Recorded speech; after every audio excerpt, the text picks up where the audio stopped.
Daily. Taste the Daily. Dindigul, Erode மாவட்டங்களில் திருமண நிகழ்வுகளை மட்டுமே குறிவைத்து கொள்ளையடிக்கும் தந்தை மகன் நாமக்கல் மாவட்டம் ராசிபுரத்தில் வைத்து கைது செய்யப்பட்டனர். இது தொடர்பான கூடுதல் விவரங்களோடு இணைகிறார் எமது செய்தியாளர் கிருஷ்ணன். கிருஷ்ணன், வணக்கம். விரிவான விவரங்கள்.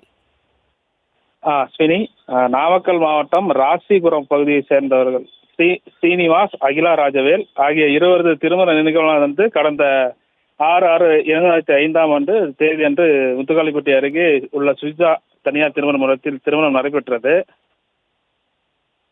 இந்த நிலையில் கல்யாண நிகழ்ச்சியில் மணமகள் அறையில் வைக்கப்பட்டிருந்த 26 சவரன் தங்க நகை மற்றும் 3 லட்சம் ரூபாய் பணம் திருட்டு போனதாக கல்யாண வீட்டார் ராசிபுரம் காவல் நிலையத்தில் புகார் மனு அளித்திருந்த நிலையில் புகாரை பெற்ற ராசிபுரம் காவல் கண்காணிப்பாளர் துணை கண்காணிப்பாளர் விஜயகுமார் தலைமையில் காவல்துறை வழக்கு பதிவு செய்து விசாரணை மேற்கொண்டிருந்த நிலையில் இன்று ஏடிசி டிப்போ வழியாக வந்த கரூர் மாவட்டத்தை சேர்ந்த பாலமுருகன் மற்றும் அவரது மகன் ஹரிகிருஷ்ணன் ஆகிய இருவரும் திருமண நிகழ்வில் உறவினர் போல் வந்து மணமகள் அறையில் வைக்கப்பட்டிருந்த 26 பவுன் நகை மற்றும் 3 லட்சம் பணத்தை திருடியதாக தெரிய வந்தது.